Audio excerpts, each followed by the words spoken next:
Hello viewers, welcome to filmi craft. நான் உங்கள் அருண்.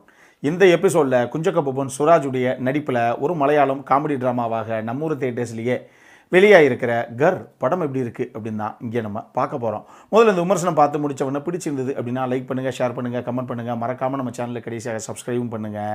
இப்போ இந்த படத்துடைய கதை என்ன அப்படிங்கிறத லைட்டாக இங்கே நம்ம பார்த்துடலாம்.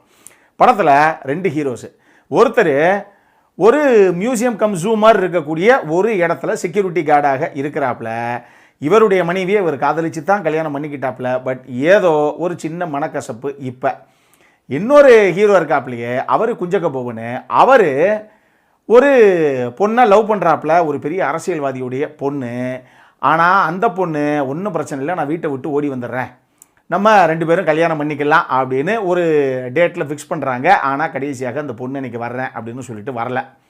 இதில் பாத்தியா என்னை ஏமாற்றிட்டாடா அப்படின்னு சொல்லி ஃப்ரெண்டோட சேர்ந்து ஒரு பாரில் உட்காந்து செம குடிச்சு போட்டு கடைசியாக இவர் இதுக்கப்புறம் நான் வாழவே விரும்பலை, ஆனால் சும்மா ஒரு கோலை மாதிரி மரணத்தை தழுவக்கூடாது, எப்படி வீரமாக நான் ஒரு சம்பவத்தை பண்ணுற மாதிரிங்க அப்படின்னு சொல்லி சந்தர்ப்ப சூழ்நிலை காரணமாக அப்படி எப்படின்னு கடைசியாக அந்த ஜூக்குள்ளே போய் அங்கே சிங்கத்துக்குன்னு சொல்லி ஒரு பகுதி இருக்கும் இல்லையா, பொதுவாக சிங்கம் புலியெல்லாம் பெரிய பெரிய இடத்துல அப்படி சுற்றி விட்டுருப்பாங்கல்ல, அந்த மாதிரி ஒரு இடத்துக்குள்ளே நம்மளால் திடீர்னு ஏறி குதிச்சிட்றாப்புல யார், குஞ்சக்க பொபனு.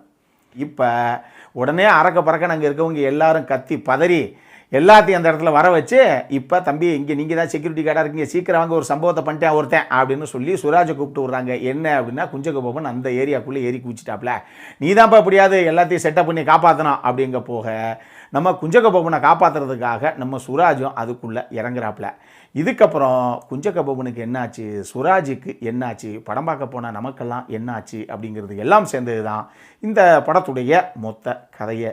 இந்த படத்தை பொறுத்தளவுக்கு இது பேசிக்காக ஒரு காமெடி ட்ராமா. அப்போ அவுட் அண்ட் அவுட்டாக காமெடியை மட்டும் ஒர்க் அவுட் பண்ணுறதுக்கு இந்த டீம் படம் முழுக்கவே ட்ரை பண்ணியிருக்கணும். பட் எனக்கு என்னமோ காமெடி ஆன் அண்ட் ஆஃபாகத்தான் ஒர்க் அவுட் ஆச்சு. அதுவும் குறிப்பாக எங்கே உள்ளே விழுந்தது யார், காப்பாற்ற போனது யார், கடைசியில் இப்போ எவனை காப்பாற்றிக்கிட்டு இருக்கான் அப்படிங்கிற மாதிரி ஒரு சில இடங்களில் இவங்க கிரியேட் பண்ண அந்த காமெடி மூமெண்ட்ஸ் ஆகட்டும். அலன்சியர் லே லோப்பஸ் அவர் தான் ஒரு ஷூட்டர் அவர், ஆனால் சரக்கு போட்டால் தான் அவருக்கு சுட வரும். அந்த மாதிரி ஒரு ஆளை ஏங்க எப்படியாவது இந்த சிங்கத்தை சுடுங்க அப்படின்னு சொல்லி அதுக்கு அவரை தயார்படுத்துறதுக்குள்ளே இவங்க பட்ட கஷ்டமாகட்டும். ஒரு கதாபாத்திரம் போலீஸுக்கிட்ட சார் இதெல்லாம் நடந்துச்சு சார் அப்படின்னு எல்லாத்தையும் சொல்லிக்கிட்டு இருக்க அந்த தருணத்தில் திடீர்னு அந்த பக்கம் ஒரு கதாபாத்திரம், ஒரு பெண் கதாபாத்திரம், ஒரு லீடு, அவங்க அந்த பக்கம் உள்ளே வர போக ஹே ரச்சனா அப்படின்னு இவர் அந்த பொண்ணை கூப்பிட போக ஓகே ஹே ரச்சனா அப்படின்னு அதையும் சேர்த்து போலீஸில் எழுதிப்பாங்க. இந்த மாதிரி ஒரு சில சம்பவங்கள் நம்மளறியாமல் டெஃபினட்டாக பயங்கரமாக சிரிப்பை வர வச்சிச்சு அப்படிங்கிறத நம்ம மறுக்கிறதுக்கு இல்லை. ஆனால் அது ஒரு சில இடங்கள் தான். இதே விஷயத்தை படம் நெடுகளும் இவங்க காமெடியாக கன்வெர்ட் பண்ணுறதுக்கு ட்ரை பண்ணியிருக்கலாம். பட் பல இடங்களில் அது எங்கேயுமே பெருசாக ஒர்க் அவுட் ஆகலை அப்படின்னு தான் நான் சொல்லுவேன். உண்மையாக இந்த கதையை இவங்க எங்கேருந்து இந்த ஐடியாவுக்கு அரைவாயிருப்பாங்க, இல்லை இந்த கதையை எங்கேருந்து டெவலப் பண்ண ஆரம்பிச்சிருப்பாங்க அப்படின்னா, நான் சொன்ன மாதிரி 2 ஹீரோ, ஒருத்தர் உள்ளே விழுந்துட்டார், இன்னொருத்தர் காப்பாற்ற போனார், கடைசியாக அவங்க 2 பேத்துக்கு என்னாச்சு, இவ்வளவு தான் இந்த பிளாட்டு. அப்போ இதுக்குள்ளே எவ்வளோ விஷயங்களை காமெடியாக கன்வெர்ட் பண்ண முடியும்னு இவங்க ட்ரை பண்ணியிருக்கணும். ஆனால் ஸ்க்ரீன் பிளேயில் பெருசாக இந்த டீம் கோட்டை விட்டுருச்சு. எங்கேயுமே பெருசாக சுவாரஸ்யம் இல்லை. சிங்கம் ஒரு பக்கம் என்னமோ கட்டிப்பட்ட நாய் மாதிரி அது ஒரு பக்கம் உட்காந்துருக்கு, இவங்க 2 ஒரு பக்கம் அவங்க மாட்டுக்கு உருண்டு பிறண்டுக்கிட்டு இருக்காங்க. அதுவே ஒரு 3/4 மணி நேரத்துக்கு மேலே ஓடிக்கிட்டே இருக்குது. என்ன தான் சார் பண்ணுறீங்க, ஒன்றும் காமெடியும் வரல, இல்லை நீங்களாவது என்ன தான் பண்ணுறீங்க, அதையா தெளிவாக சொல்லுங்கள், இப்போ என்ன பண்ணலான்னு இருக்கீங்க முடிவாக எங்களை அப்படிங்கிற ரேஞ்சுக்கு தான் படம் பார்க்க வந்த ஆடியன்ஸ் எல்லாம் நம்ம திங்க் பண்ண வேண்டியது இருக்குது. அந்த அளவுக்கு தான் ரைட்டிங்கில் இந்த டீம் அந்த இடத்துல வேலையை பார்த்துருக்காங்க. எனக்கு என்ன ஆச்சரியம் அப்படின்னா, 2017 எஸ்ரா அப்படின்னு சொல்லி நம்ம பிருத்திவிராஜ் சுகுமாரன் நடித்த ஒரு அட்டகாசமான சூப்பர் நேச்சுரல் ஹாரர் த்ரில்லர் படம் வந்தது. செம்மையான ரைட்டிங்கு, எனக்கு ரொம்ப பிடிச்ச ஒரு படம். அந்த படத்துடைய இயக்குனரான ஜேகே உடைய இன்னொரு படம் இது. எனக்கு அதுதான் ஆச்சரியம், ஏங்க அந்த படத்தை எடுத்தார் அப்படிங்கிற ஆச்சரியம் தான் எனக்கு. அந்த அளவுக்கு கம்ப்ளீட்டாக கோட்டை விட்டுருக்காங்க ரைட்டிங்கில். இன்னும் சொல்லணும்னா, அந்த உள்ளே இருக்க சிங்கத்தை அந்த அளவுக்கு லைவாக பக்காவாக கொண்டு வர்றதுக்கு எவ்வளோ எஃபர்ட் போட்டிருந்தாங்களோ அதில் ஒரு 20% ரைட்டிங்கில் போட்டிருந்தாங்க அப்படின்னா கூட இந்த கதைக்களம் ஓரளவுக்கு சுவாரஸ்யமாக பார்க்கலாம் சார் அப்படிங்கிற படமாக மாறி இருக்கும். நான் சொன்ன மாதிரி உள்ளே விழுந்த ஒருத்தர், அவரை காப்பாற்ற போன ஒருத்தர், 2 பேத்துக்கு என்ன அப்படிங்கிறதான கதை. அப்போ அதோட முடிச்சிருக்கணுமா இல்லையா கதையை? உண்மையாக இதோட ஒரு இடம் முடியுது, ஒரு பார்ட் முடியுது. எப்போ ஒரிஜினலாக படம் முடியறதுக்கு 25 நிமிஷத்துக்கு முன்னாடியே உள்ளே போன 2 பேத்துக்கு என்னாச்சுங்கிற அந்த கதை முடிஞ்சு போகுது.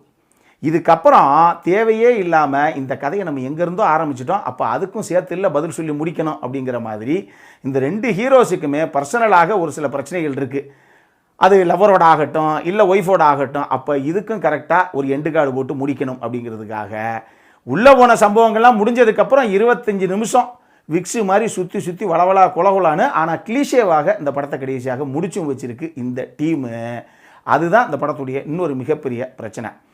இத்தனைக்கும் இந்த படத்தில் குஞ்சக்க போபன் ஆகட்டும், சுராஜ் ஆகட்டும், ராஜேஷ் மாதவன் ஆகட்டும், அனகாவாகட்டும், ஸ்ருதி ராமச்சந்திரன் ஆகட்டும், மஞ்சு பிள்ளை ஆகட்டும், எல்லாரும் கொடுத்த கதாபாத்திரத்தை நேர்த்தியாகவே பண்ணியிருக்காங்க. ஆனால் என்னை பொறுத்தளவுக்கு ஒரு காமெடி படத்தில் பெர்ஃபார்மன்ஸுங்கிறதே அது காமெடியாக கன்வெர்ட் ஆகும்போது தான் கரெக்டான பெர்ஃபார்மன்ஸ்னு நான் ஒத்துப்பேன்.